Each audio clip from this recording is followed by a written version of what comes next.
Welcome back to the show, my friends. I am your host, Eric Salagi. If you've had an uncomfortable experience and you'd like to have it shared here on the show, please get a hold of me at contact.uncomfortable@gmail.com. The world wants to hear your cryptid and UFO experiences, so reach out to me and let's get yours on the next episode of Uncomfortable.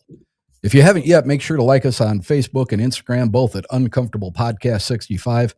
And once you get a chance to listen to an episode or two, please make sure to leave us a 5-star rating and review wherever you can. That alone is the most important thing that you can do to help get this show out in front of more people. And with more people listening, that means more great experiences coming your way. If video is more your thing, then make sure to subscribe to Uncomfortable Podcast on YouTube, where you can get the video version of many shows. If that's where you like to listen to us, please make sure to click like and subscribe and hit the notification bell so you are notified with each and every new release. Take a minute and check out the Uncomfortable link tree. It is the single best place that you can find anything and everything uncomfortable all in one spot. The link for that will be in the show notes below. I got a good one for you tonight, ladies and gentlemen. Back to your favorite topic, the research of the big hairy guy. Tonight, we've got a gentleman who has investigated and done research alongside some of the greats. So, if you're ready, let's get into it.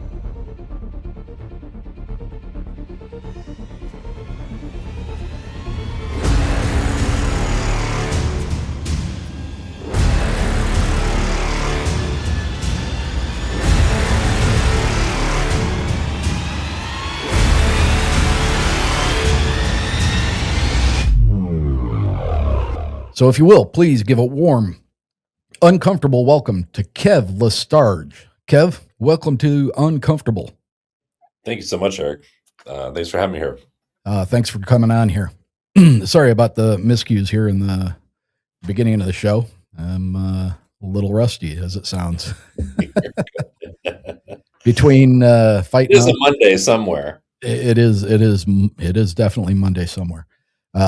Between the frigid cold and the freaking ick running through the house and yep. All this stuff, it's just been trying to keep my voice has been a challenge, to be honest with you. Likewise, in fact, yeah, we got the same thing going on over here.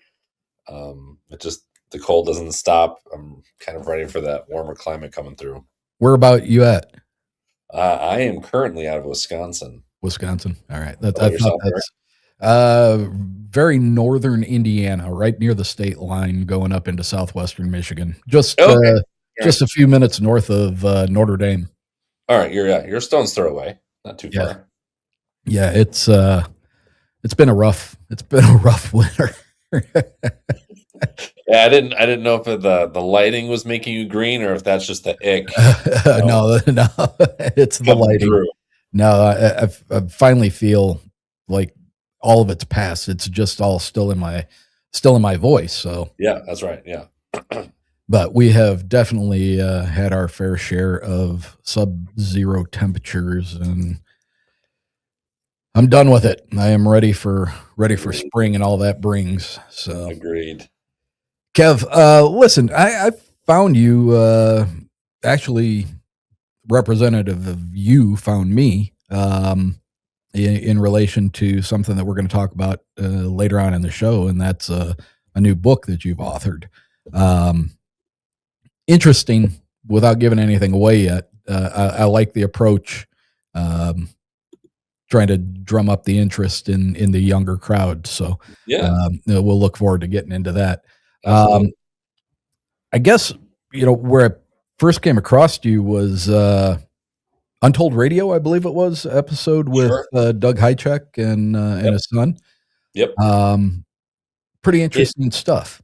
I first was kind of introduced to Doug by way of a friend who also is an author, and I'll give him a shout out a little bit later on. But yeah, it just so happened that him being in the Minnesota area, and then this buddy of mine having kind of been in contact with him, and through him creating this publishing company. And so we did it was actually told, "Hey, Doug's going to come out and do some camping out here in Wisconsin." Um, this friend of mine, Levi Makovich, he has had experiences out here in Wisconsin with um, things kind of getting thrown at him or possible Class B, hearing things Mhm. type of experiences. And so, long story short, met up with Doug at a camping trip, and him and his son, and another buddy of theirs. And boy, the amount of uncomfortable stories he has to share Well about played. Well played. aliens and just things that he's actually has captured on his iPhone and just around his house. Even, I mean, the spooky energy follows him wherever he goes, and Yeah. so I was very privileged to have met up with Doug, and of course, told him about the book that we'll get to later on.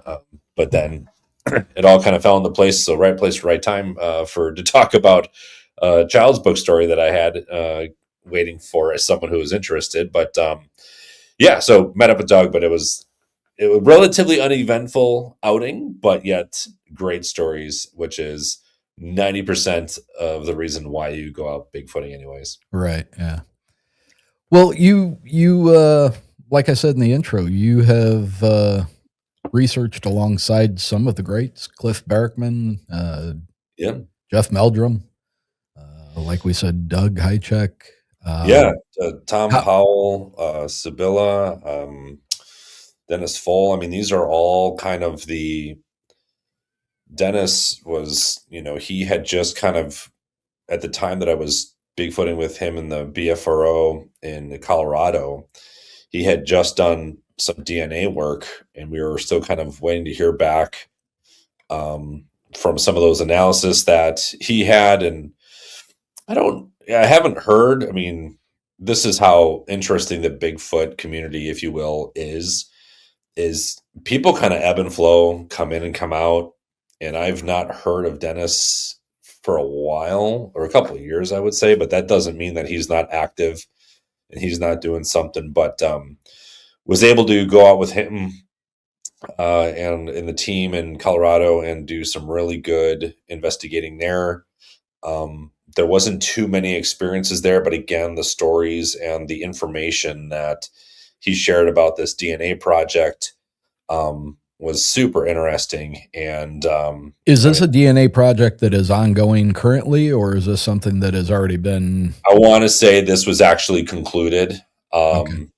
And I want to make sure I get the person's and spell the person's name right. But Melba Ketchum, I think, Oh, was yeah. the one kind of doing the DNA. Sorry for the pause. I just want to make sure I had the name right. But Yeah. she was doing the DNA study around this, and it got a little awkward because I think the story goes, that the DNA was a little bit conclusive, but yet something that she was dealing with didn't sit right with the team. Um, and ultimately, I think the DNA sample got kind of destroyed or misused, and so therefore inconclusive. Well, Um, if it's the same one, the same study that I'm thinking of, I mean, it took place several years ago. Scott Carpenter was a part of it. Dave Pilates apparently was um, yeah, one of the people that supplied tissue samples. I think in all told, I think there was nearly 110 different samples, and I guess there was prerequisites to the samples that they had to have a follicle attached or tissue. yeah, Um, but there's just been an inordinate amount of uh, argument about how it was handled. right. You And have that was what the sentiment that Dennis was kind of relaying, is that there was just almost like an inordinate amount of bad handling of this situation. yeah. And I think this actually, he was also involved in an Ericsson project, which I feel as if that kind of took a bit of a turn as well. But then this was, I want to say, Sibylla was also was in that same type of camp where they were trying to actually habituatize a Bigfoot by serving it pancakes. And stop me if you've heard the story before, if it's been shared on your podcast before. It But hasn't. it's they were trying to habituatize this Sasquatch, and there is some footage that you can see out there where you see this Sasquatch kind of coming in closer, and then it bends down and kind of laps up almost like a dog, like goes to like this bowl or like tray of pancake that they were serving. And it's just tough.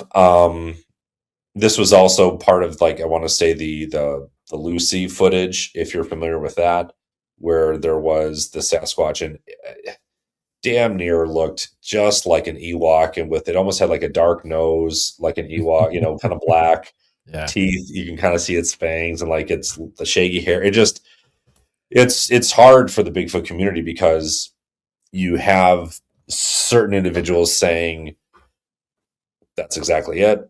This is the footage that we've captured. You have others saying that's not quite it, but we had to represent something that looked like it to show that there is something. It was tough, but I hate to be one that has to throw out the bathwater with the baby. Yeah. But at a point, you have to.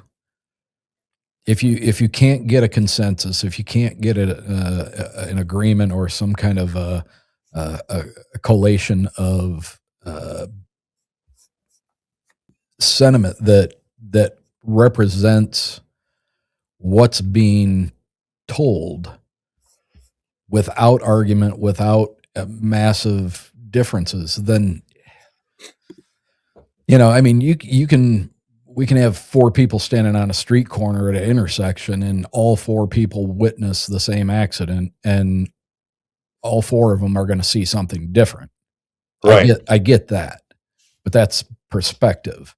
When you have something that's on film, then you lose that. Now you become a slave to what is captured on film, and if everybody that looks at that sees the same thing and it smells kind of fishy, I think there's a historical and digital timeline that we have to look at for this topic.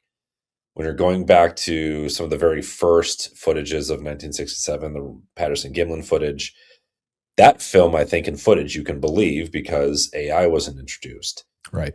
The costuming at that time was beyond anything that Hollywood was, trying to,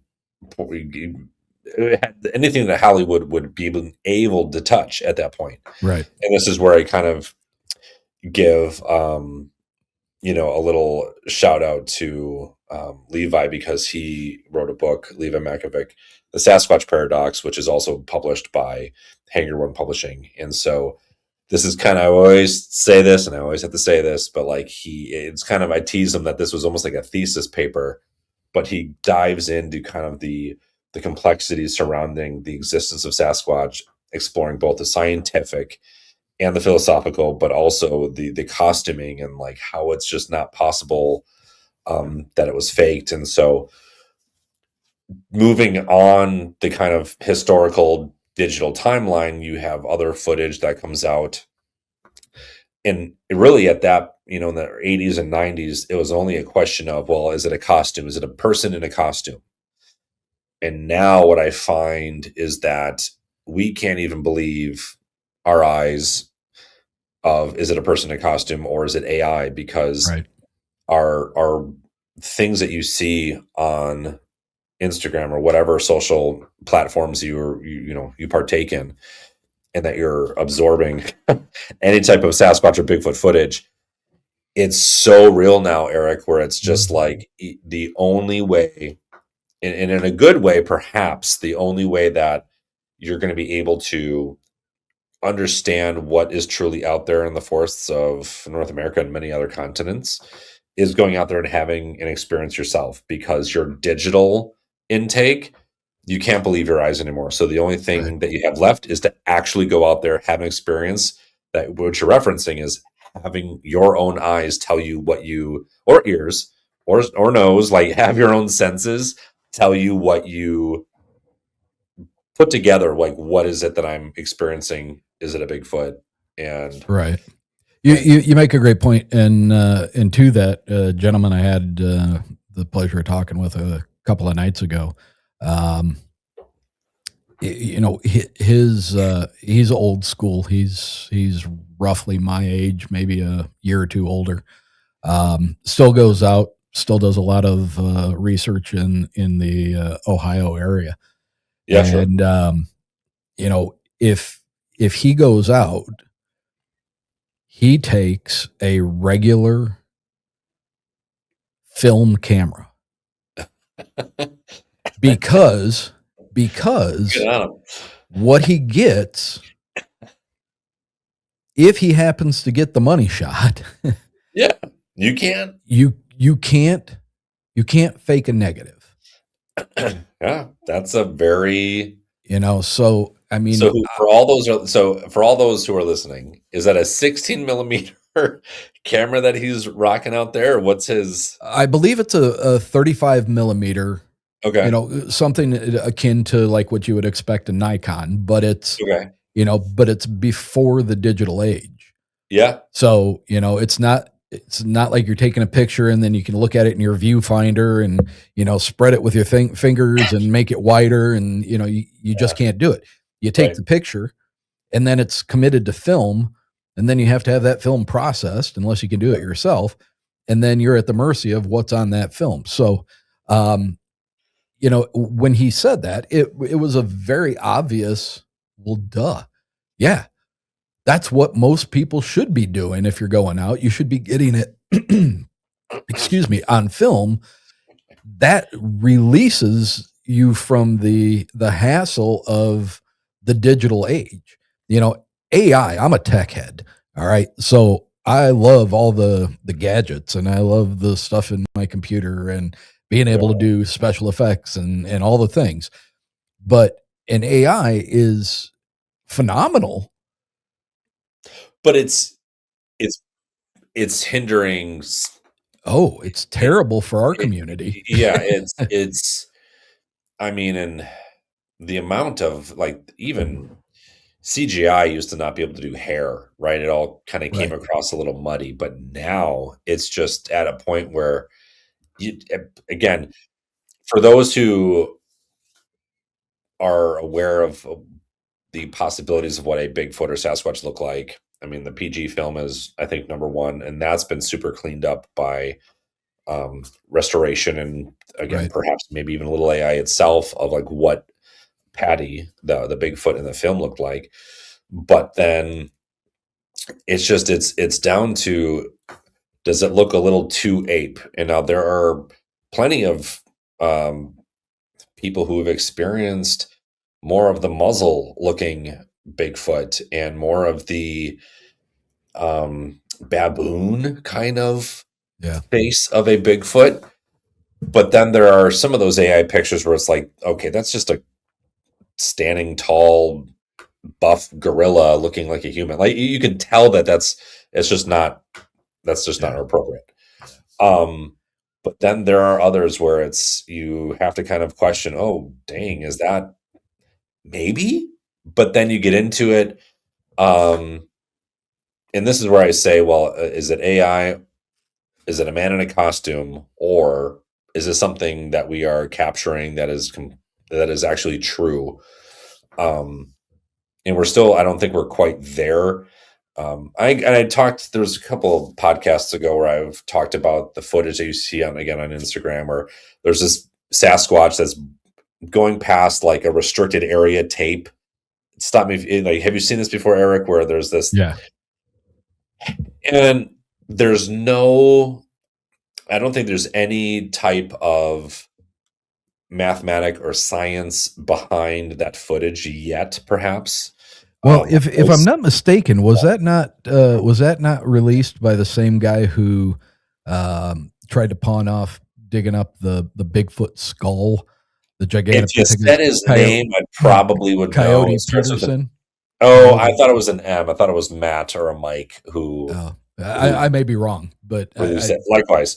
But that's the thing with this stuff. It's you get into this topic and I always go back to Dr. Jeff Meldrum. I mean, he was truly our North Star of this topic, and his book Sasquatch Legend Meets Science.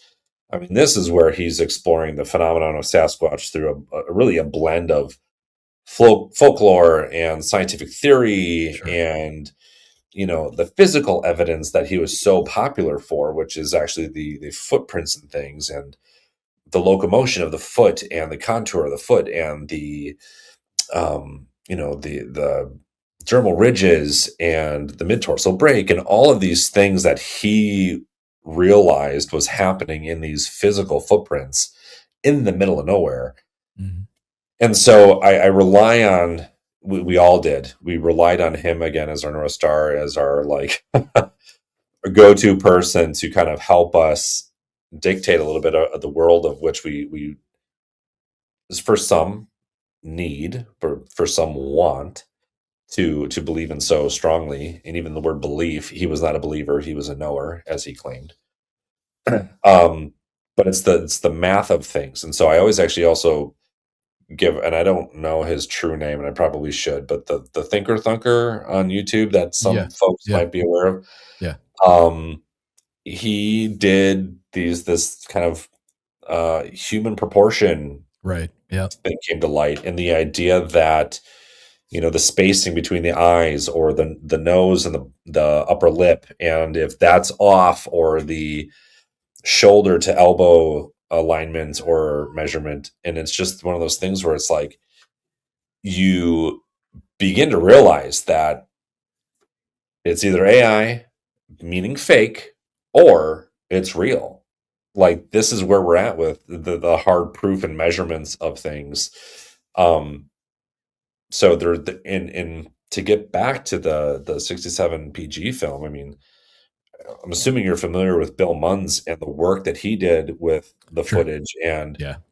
he Well, basically, it was Bill, it was Jeff Meldrum, and I forget the yeah, third gentleman's name, but he was responsible for taking, like, I believe it was 24 or 26 different degraded versions of the Patterson Gimlin film, putting it into an AI type program where it took the best of every one of those 26 and put it together so that they came out with frames that were the best, most compatible, concise, stabilized version.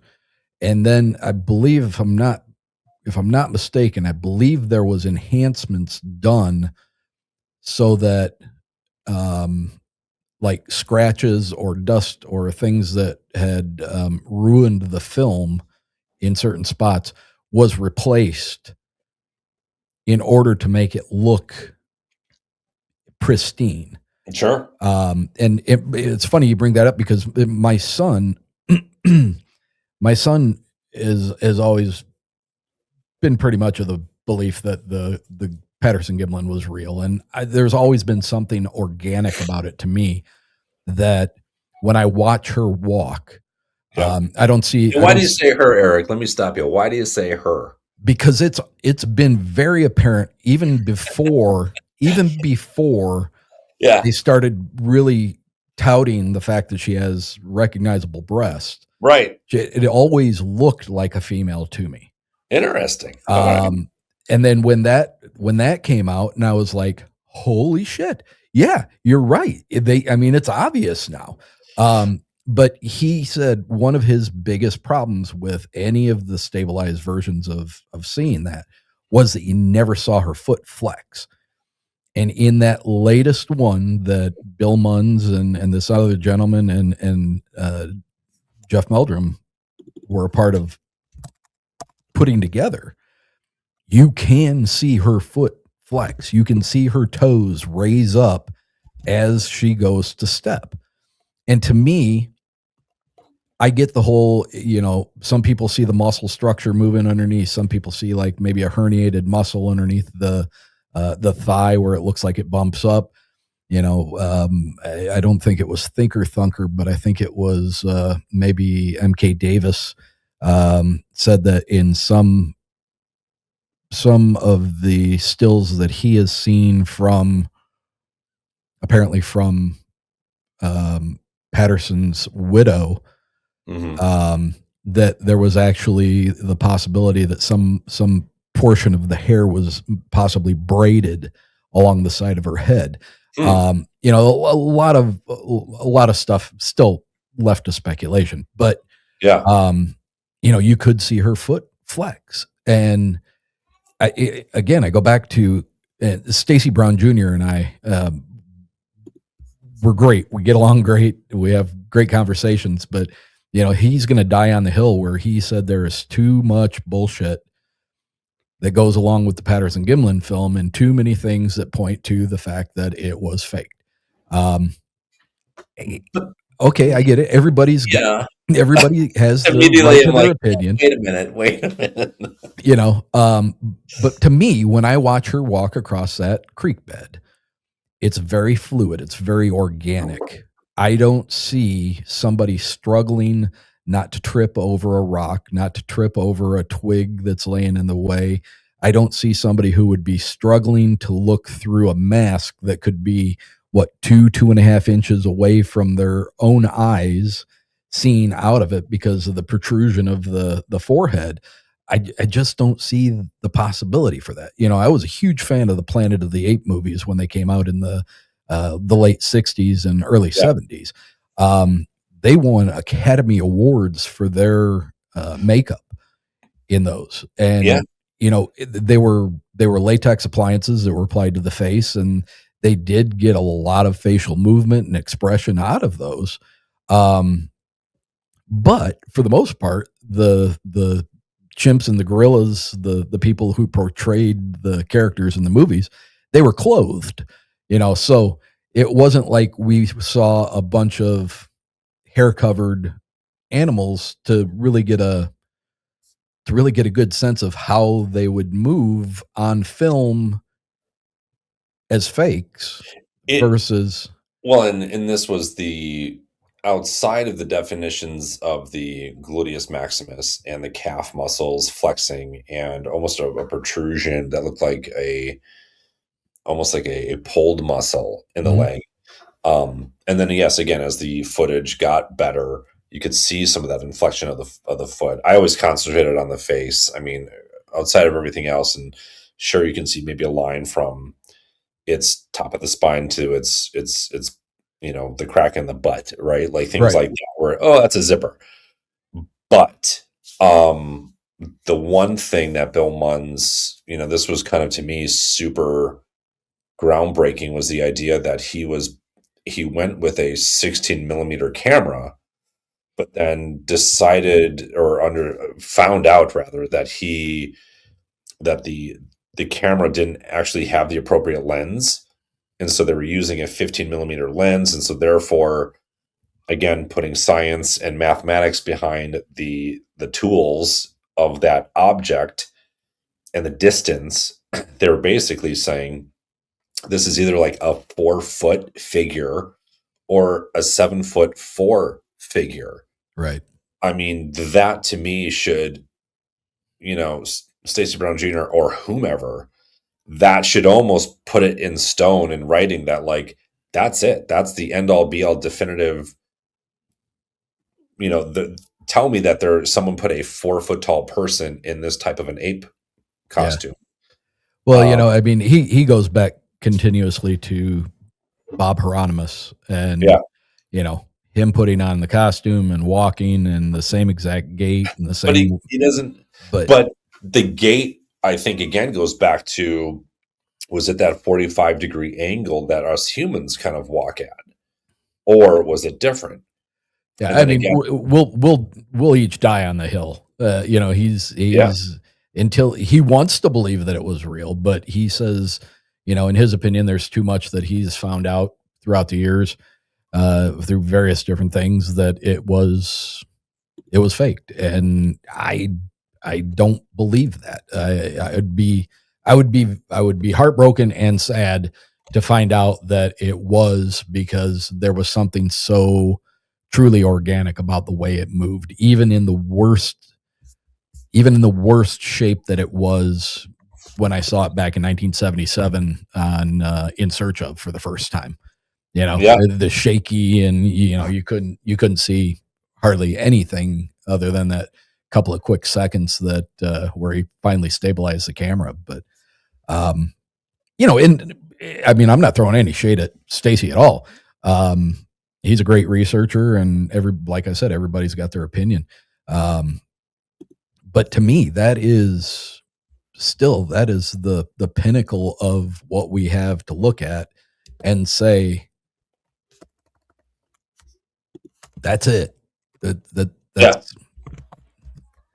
so. Well, I mean, and this is where, even for those who might not know Brown Jr.'s footage, I mean, this became very popular on the Finding Bigfoot show, and this was in somewhere in Florida. I forgot the name at this point, but like, it literally was this this creature, massive arm length, and Massive arm length. and it looked like it had catcher's mitts for fingers. I mean, this was just massive. Which kind of, there's handprints out there, I want to say, and the nickname that these handprints are called is Goliath, right? And that's the handprints of this other Bigfoot, I think, out in somewhere Pacific Northwest. And so just the idea that it is just kind of this massive, and Bobo went out there, James Bobo Fay, and he was out there, and he looked like a little gummy bear. I mean, that was the heat signature. They tried to replicate it. Yeah. And it just was like, oh my God, that's how I looked at him, as is like this little gummy bear versus this actual massive giant with limbs and fingers. You could actually see the fingers, and it was just incredible. So yeah, his footage is great.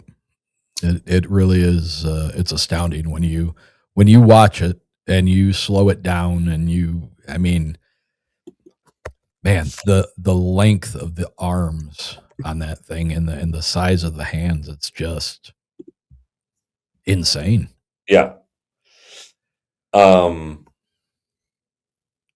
so I think and I'm just trying to check my sources here, as I always do, Eric, is, I think part of what's interesting is there's an issue, I want to say, by an article by Ivan T. Sanderson, who is very famous in the Bigfoot world, of California's Abominable Snowman.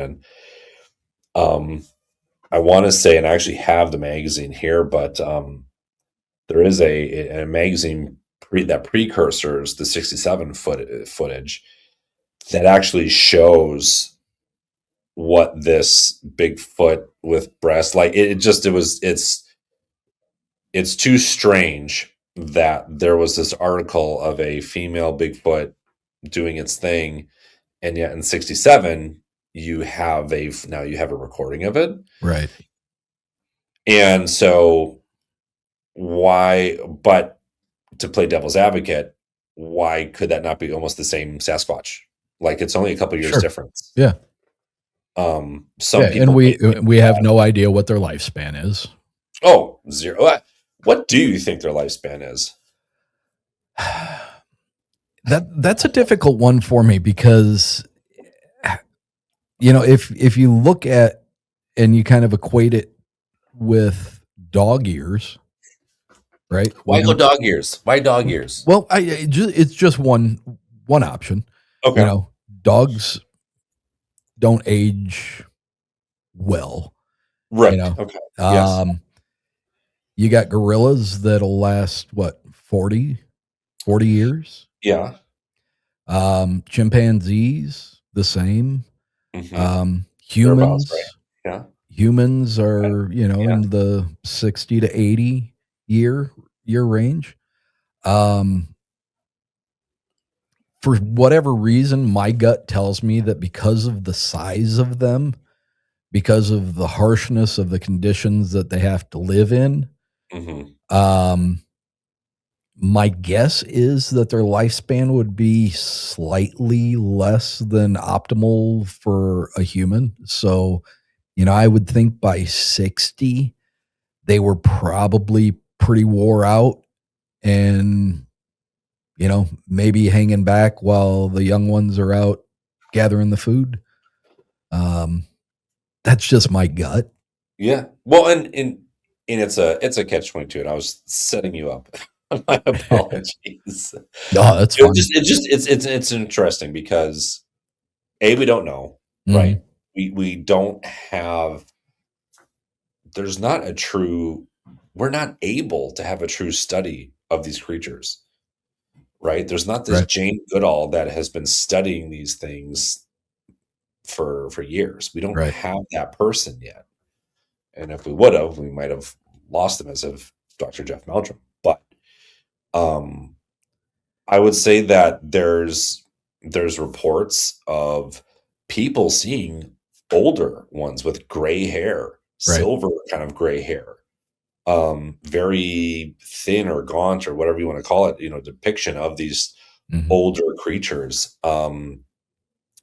But and this is where some of the skeptics come in to say, well, you've never found a body and you don't know how old they are, and then so on and so forth.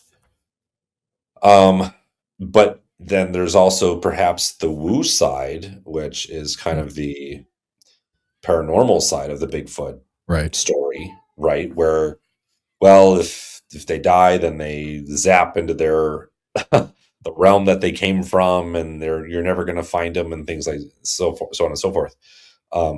Portal hoppers and all sorts of descriptions of them, and I'm sensing from you, Eric, that you're more of the true blood camp. I entertain the woo considerably. Likewise, yes. I entertain the woo considerably, and I hope that it's true because Well, it really makes things a lot more interesting. yeah. But I mean, so much more interesting that I would almost say, okay, I'm good. That was, but yeah. um, you know, why should it be any different than what we're experiencing with UFOs?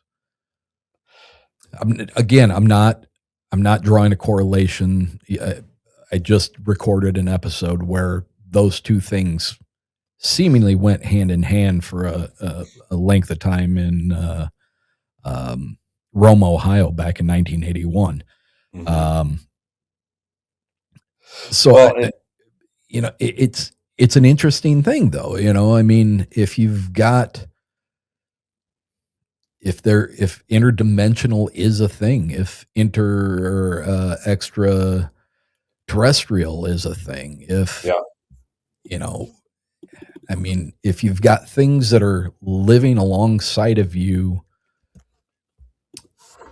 in parallel in the same timeline, but there's a veil of separation between us and you only get glimpses of them here and there when yeah. when they come into your perspective for whatever reason.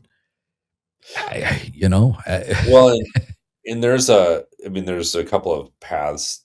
I mean, there's the cloaking Bigfoot, just like the movie Predator. For Mhm. those who have seen the movie Predator, it kind of went into this invisible type of jelly that's cloaking. Um, and from my own personal experience, the very first time that you know shit was about to hit the fan, pardon the French, is when we had gotten growled at, and I won't bury the lead here, but a tree got pushed down. But that very same night and experience, I'll never forget it. But there was a grapefruit to basketball glow size, reddish, amberish, orangish orb, Mhm. um, light that was coming, and I thought was actually someone's headlamp turning on, because this was the group we were trying to find. Um, and it just, but going back there the next day, Eric, it was actually in the trees because there was a incline, and I didn't see that. I didn't know that at night. Yeah. And so where I was, proximity to this light, it was 20 feet up into a tree line. um, and so it's hard for me to say that one causes the other, but that happened on that expedition. And then when I was in Texas with Sibylla, there was another incident where um, the story kind of goes is that we were supposed to investigate one particular area, but we couldn't get there because the FBI was just there, like almost still, if not like the week prior, still investigating this torn up camp incident, which, you know, the what was the news that was given to us of why we couldn't go there was because it was a drug raid that had gone bad. But why we were there is because it was a Bigfoot got pissed off at this camper and decided to tear up its camp, and and to take out this camper type of situation, which I personally find is very few and far between, because I think they're smart enough to realize that if you take out the hairless, alien like creatures, us, that a whole lot more are going to come, and they Yeah. are aware of that. They consider us the little green men, which is a BFRO theory. I can see that, and it makes logical sense to me. But it was this whole idea that, yeah, there's this camp that got destroyed. The FBI was there, blah, blah, blah, blah. You can't find it. You can't research it. There's a reason why, I think. Yeah. But then there was also that same time that we were there, I saw this reddish, pinkish glow that was literally as bright as like a back of a 1994, like 92 Cadillac tail light. I mean, this was a long reddish glow, and it just went on and went off, just like it did, in New Mexico, which is where I had my first experience with this amberish orb. And that was the only like kind of exciting thing. Nothing outside of a family member smelling this god awful onions and cat pee type of stink that brushed past our tent, and I don't talk about very much, but it's a, this is why you jump on different podcasts, you tell different stories.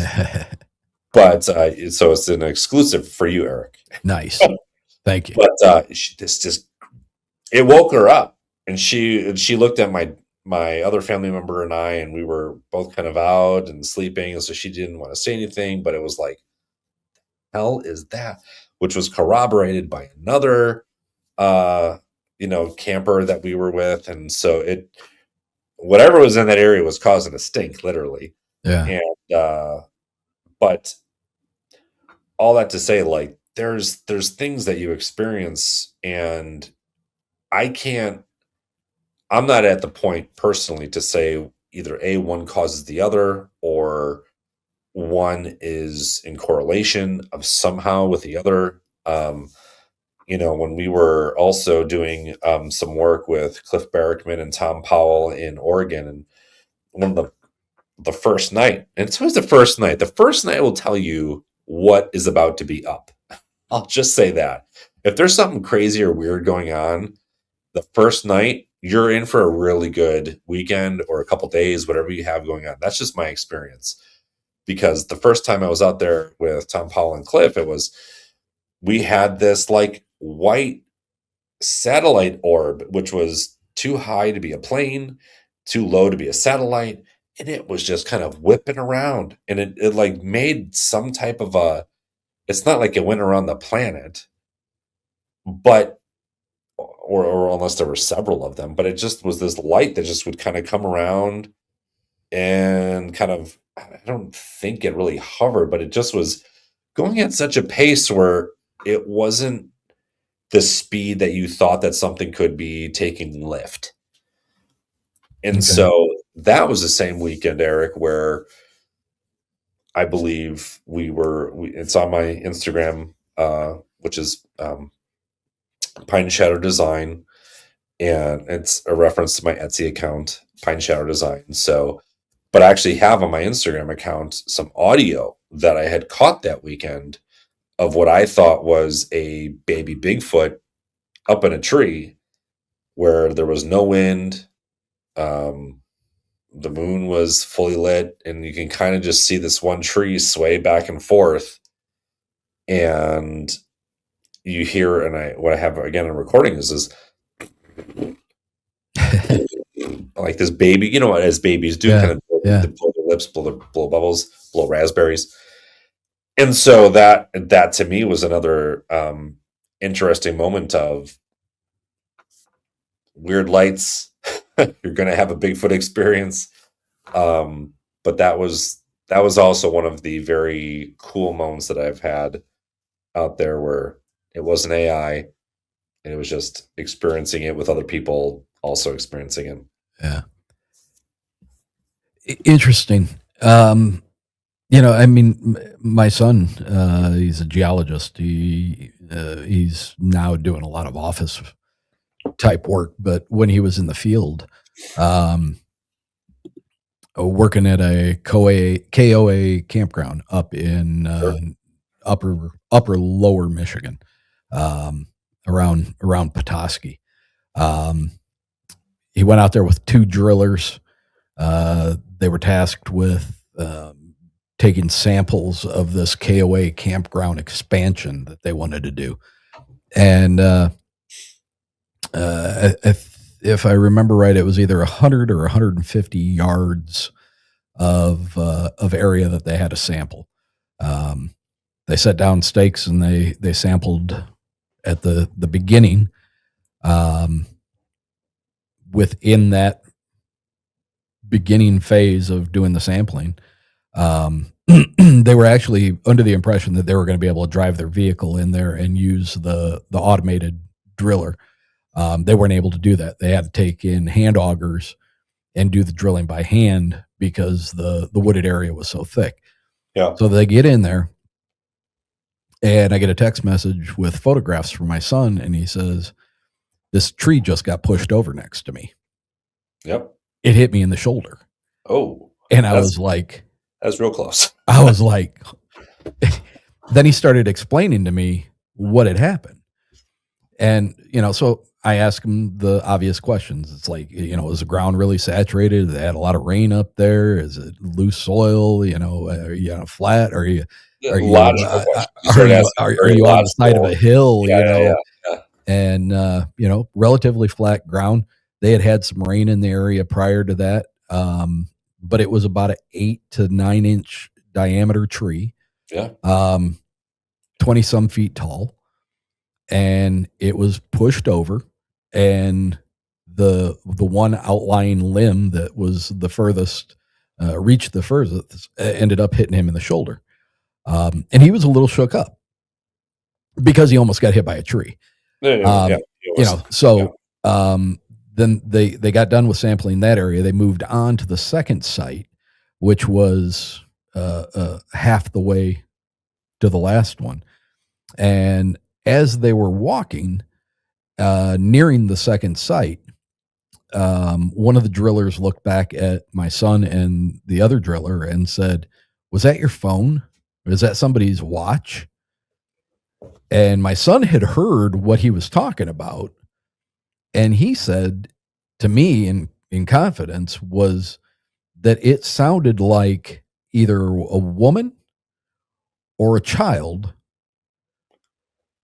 very nondescript language, couldn't really tell what was being said, but voice that was either a high-pitched woman or a higher-pitched child's voice coming from the wooded area. Sure.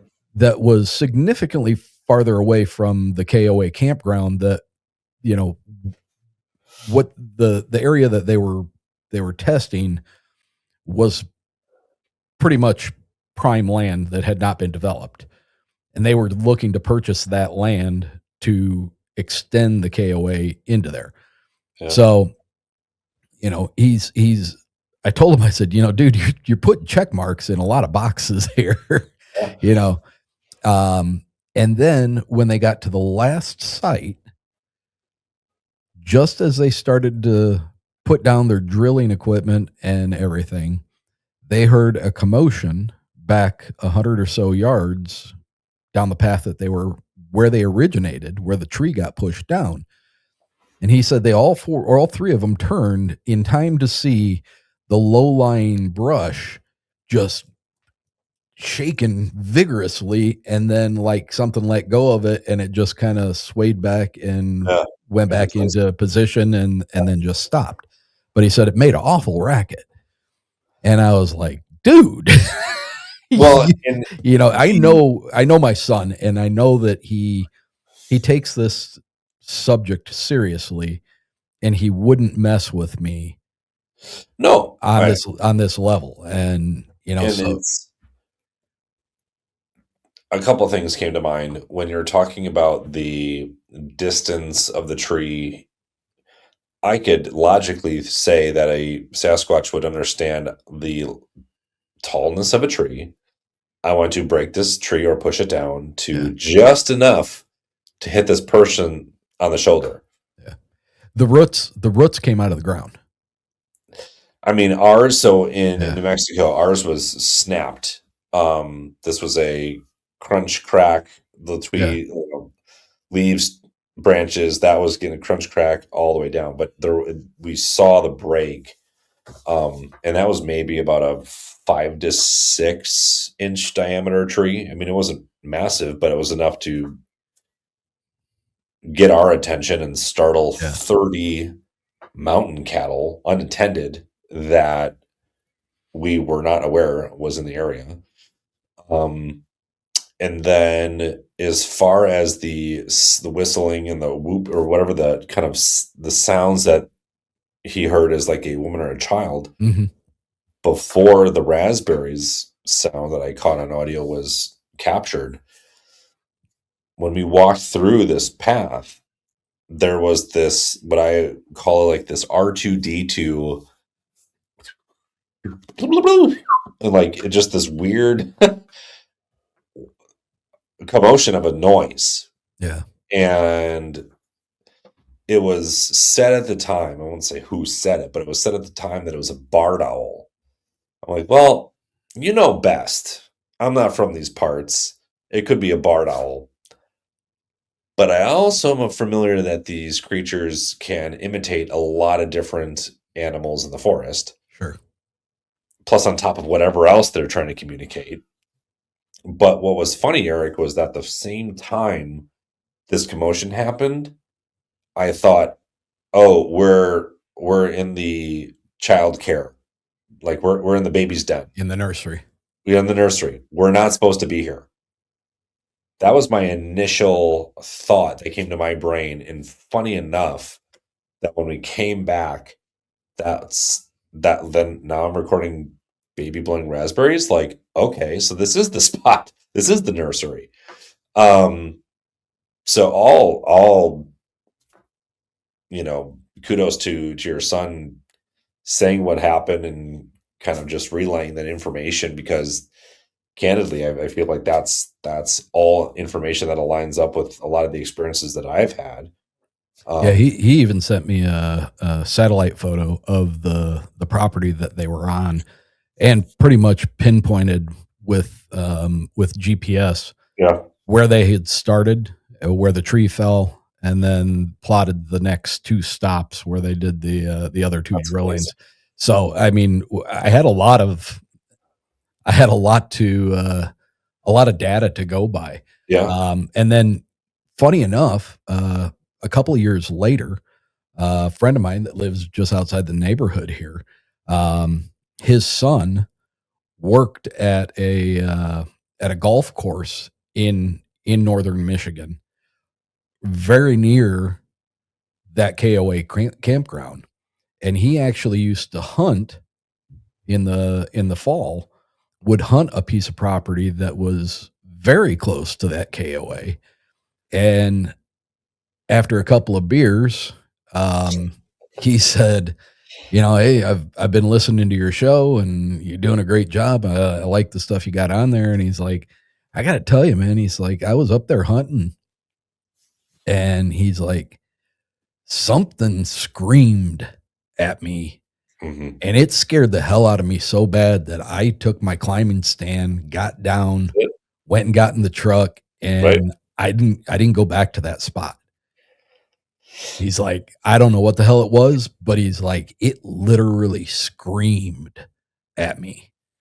And he's like, I don't know what the hell that was. It wasn't a bear. And But he said it certainly wasn't a deer. told So you something. Told yeah, you to get out. yeah. Yeah. So, but before we get to talking to your book, I know you're running short on time here. Your experience with the BFRO. I talked to a gentleman who, as far as I know, is still active in it. Sure. And I had a chance to have a candid conversation with him about maybe 3 years ago, maybe 4 years ago. And the question I asked him was, does the BFRO cleanse reports whenever there is anything that might be considered to be violent or aggressive, overly aggressive behavior? Do they scour those reports and cleanse them before putting them on their site? And his short answer to me was yes. Is that something that you experienced as well? I know that they will keep. I think that from what I hear from other sources, but then also you're not seeing the creme de la creme of reports or stories that are coming out. Those are pretty safeguarded in certain files, and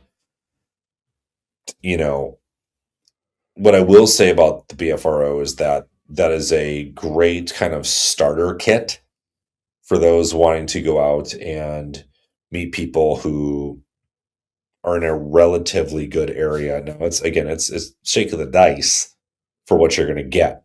Right. It just so happened that we landed on sevens when we were at New Mexico, Los Alamos. That was the coup de grace. As far as we got growled at. There was orbs there, or at least what I thought were orbs.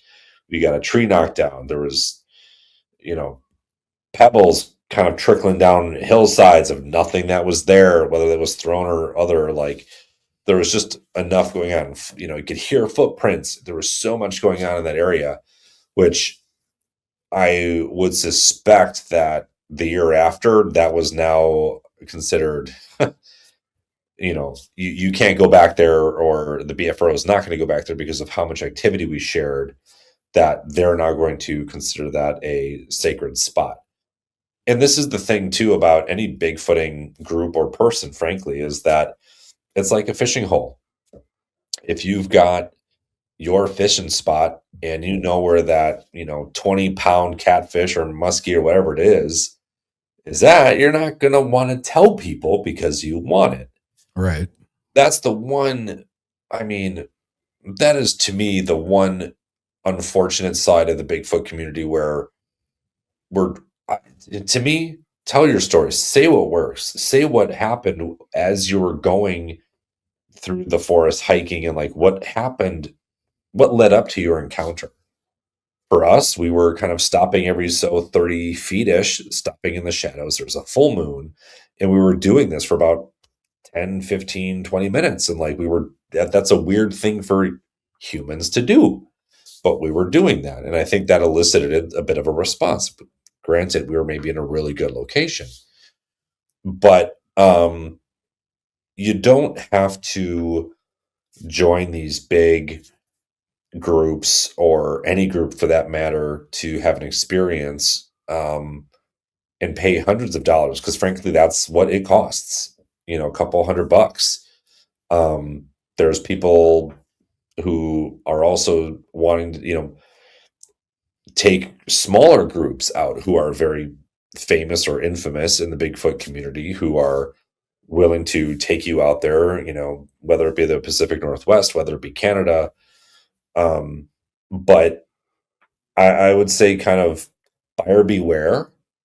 Um, and at the same time, as long as you can get out there to where you know that you have, let's say, a field guide, or you are experienced enough in the forest, and for your listeners, you this may go without saying, but like you can do it on your own as long as you know how to protect yourself in the forest and know where to look, and know Right. how to camp and things like that, know how to be that woods person.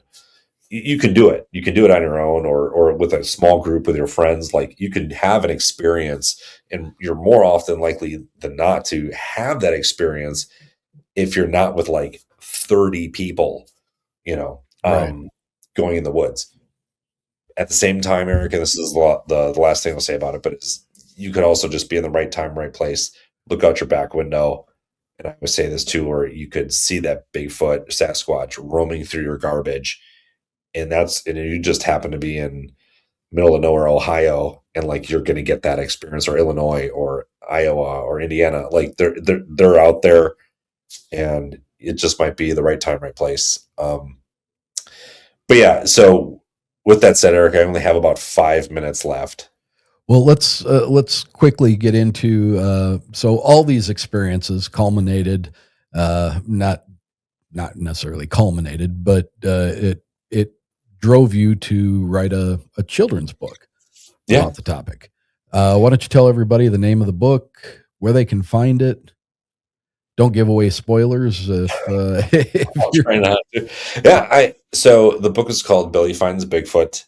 A bit of a take on Finding Bigfoot, but and the title Billy Bigfoot. But so Billy Finds Bigfoot is the name of the book. It is a children's picture book, or for any littles that people have in their life. They don't have to be your child. It just has to be someone who is at their appropriate age to appreciate or understand the fact that there's this, creature in the woods that is respecting nature, that wants to help. That's the image and character that I created. It's very similar to perhaps a Harry and the Hendersons character, very loving, larger than life, but yet a heart larger than life. yeah, Um, and so the reason why I kind of picked that this medium and the characters as I did was, I wanted to show the next generation, Eric, that Bigfoot's not this scary 411 type of character. And I want to say that there's more stories of Bigfoot being observant of us than there are of Bigfoot, taking you away or kidnapping children. right, I right, don't feel as if that's the norm, just like human society, right? Um, and so it was an opportunity for me to kind of write this story, but also kind of at the time share some life lessons that I was going through about really appreciating what you have in front of you, not taking things for granted, which I think is a very hard lesson for adults to learn.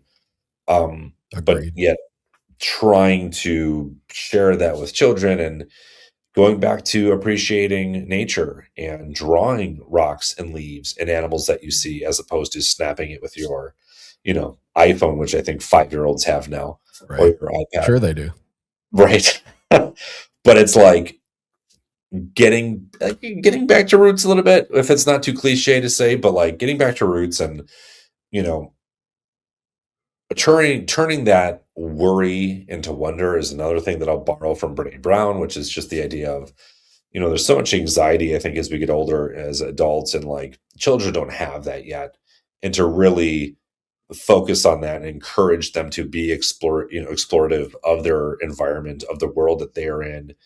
And if they so happen to cross paths with a Bigfoot, and they're as genuine and true to the world that we're born in, um, I think that there's kindred spirits there. And I think that this is something that, um, for my growing family, I wanted to share, and for the next generations, and again, anyone else who has littles out there. It's just a great story to share some of these thoughts. Well said. Well said. I appreciate your publicist got me an advanced copy of it Awesome. to check out, and it was fun. It was well done. Congratulations. Let everybody know where they can get it. Yeah, sure. Thank you. It's you could go to Hanger One Publishing, or it's also on Amazon if you prefer that method. But yeah, that's there. And so one of those two places will have, you could do a hard copy, or physical copy, or digital, however you prefer. Kev, listen, thanks for taking the time. It was a great talk. We might have to revisit this and get a little more in depth into some of the experiences that you had, and would love to. Some of the names that you were privy to get out there in the field with. Yeah, been a few years now, and I've got plenty of stories to share, Eric. Are you still active out there? I've got a very early growing family. So I got to take care of them, because I always say, if I do go out, I got to come back whole. Now you just spoiled people wanting to read that book, because if you got to come back whole. I mean, but there's more to talk about, because it's the idea that, like, I can romanticize about this Bigfoot creature in the woods, but then to come face to face, that changes people's lives. Yeah. I quickly, I can't really. One of my very early shows, I had a great fortune to talk to somebody who had one walk out in front of them. As the story goes, off air, there were some things that someone he knew, local to him, was actually in research of these things, and was part of a group that was going outside the state to investigate a similar experience like you were talking about, where the camp was tore up. There were a handful of people, I don't know how many exactly, somewhere in the neighborhood of 4 to 5, that went on this trip. The gentleman that I know tried to find this guy, because he said, when I get back, we'll talk about this Bigfoot stuff. He drove past the parents' house and happened to drive past while there were a number of law enforcement vehicles at the home. He started walking up the driveway to see what was going on, because he wanted to talk to the guy that lived there. Apparently he lived with his parents, or the parents were at this residence. Police were removing the typical file boxes, the cardboard file boxes that you would keep your paperwork and stuff in. They were loading boxes out of his garage into their law enforcement vehicles. The guy I knew one of the law enforcement officers and said, "Hey, what's going on?" And he's like, "Get back in your car and go home." And he's like, "What do you mean?" And he's like, "Just get out of here. Stay out of this. Yeah. Stay out of it." So he leaves. He calls that law enforcement officer later. That guy comes over to his house and he's like, "Look, stay out of it. Stay out of it." I would just nobody came back. Right. And that's all he would say. Nobody came back. So all he was ever left with was the thought or the knowledge that the guy that he knew and the team that he was going out with all disappeared. none of them came back. I think we need to have another podcast, Eric. So that is stuck with me, and that is something that I still to this day I can't get them to talk about anymore. Well, there's plenty of weird 411 things. I don't know Yeah. if they relate to a Sasquatch or a Bigfoot. And I didn't know about volcano chimneys until I talked to my friend out in the Pacific Northwest and told me about the Gifford Pinchot area where there's volcano chimneys where people could fall into that are tens of feet deep, and that's it. Jesus, that So sounds horrible. so I was like, what is this, like the pen of despair? What's happening? So anyway, but yeah, I'd love to, if you want to set up a next time, I'm happy to do so, but we can totally get into stories like that. All right, Kev LeStarge, thanks so much for being with us. I appreciate the time. Great conversation. Thank you, Eric. Until next time. Good night.